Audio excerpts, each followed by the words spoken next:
This video sponsored by Buy Mode eShopping. Buy Mode eShopping app available now Google Play and App Store. Please download it. Buy more product.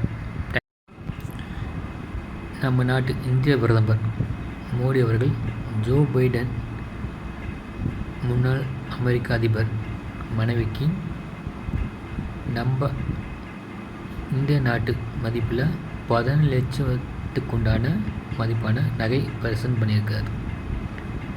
பிரதமர் அவர்கள் எனக்கு தனி வீடு இல்லை அப்படின்னு சொல்லியிருக்கிறார்.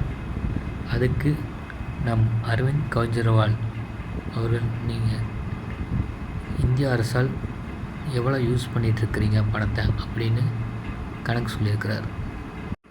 மறுபடியும் சீனாவில் ஒரு கொரோனா மாதிரி தொற்று நோய் பரவி கொண்டு இருக்கிறது.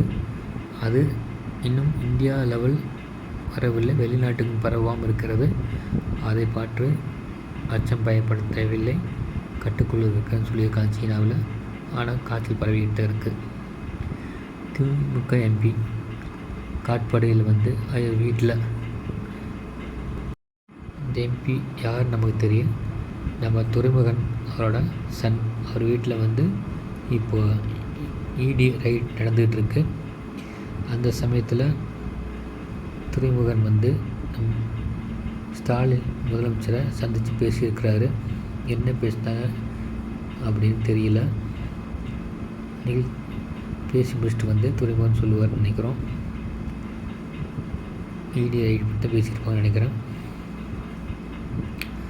ஆன்லைன் மோசடி, இப்போ கேம் விளையாடுறாங்க இல்லை வேறு ஏதாவது ஆப் மூலிமா ப்ராப்ளம் வருதுன்னா அதுக்கு என்னென்ன சட்டத்திட்டங்கள் என்ன அப்படின்னு சொல்லியிருக்காங்க ரிசர்வ் வங்கியிலேருந்து.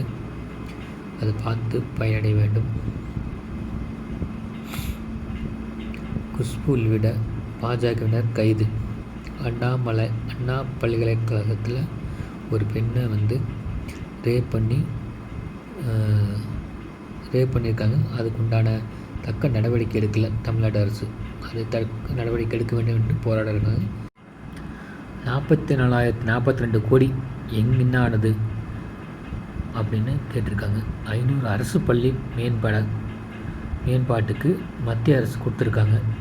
அது எந்தெந்த பள்ளிக்கு கொடுத்துருக்காங்க, அது என்ன ஆச்சு அந்த பணம் அப்படின்னு அண்ணாமலை விளக்கம் கேட்டிருக்கிறார் தமிழ்நாடு கவர்மெண்ட்டுக்கு.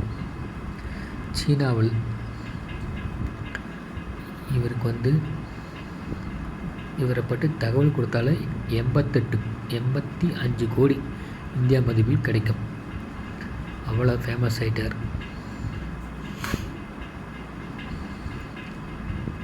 தென்கொரிய அதிபர் கைது செய்ய வாரண்ட்.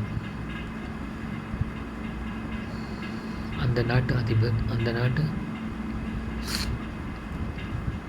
நீதிமன்றத்தில் உத்தரவு வாங்கியிருக்காங்க. தென்கொரியாவில் இந்திய கடன் அதிகரிப்பு.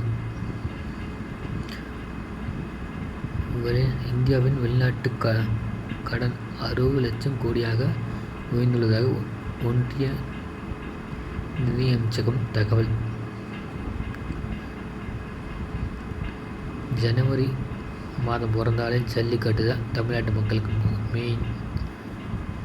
அலங்காநல்லூர் வேர்ல்டு லெவலில் ஃபேமஸான ஜல்லிக்கட்டுக்கு காளைகள் ரெடியாகி கொண்டு இருக்கிறது. அதை தான் மக்கள் பார்த்து கொண்டு இருக்காங்க இப்போது. அப்படி உலக செஸ் சாம்பியன் இவங்க 2 பேர்த்துக்கு கேல் ரத்னா விருது அறிவிக்கப்பட்டிருக்கு. ஹாக்கி அணி கேப்டன் அவர்களுக்கும் செஸ் சாம்பியன் அவர்களுக்கும் நன்றி, வணக்கம்.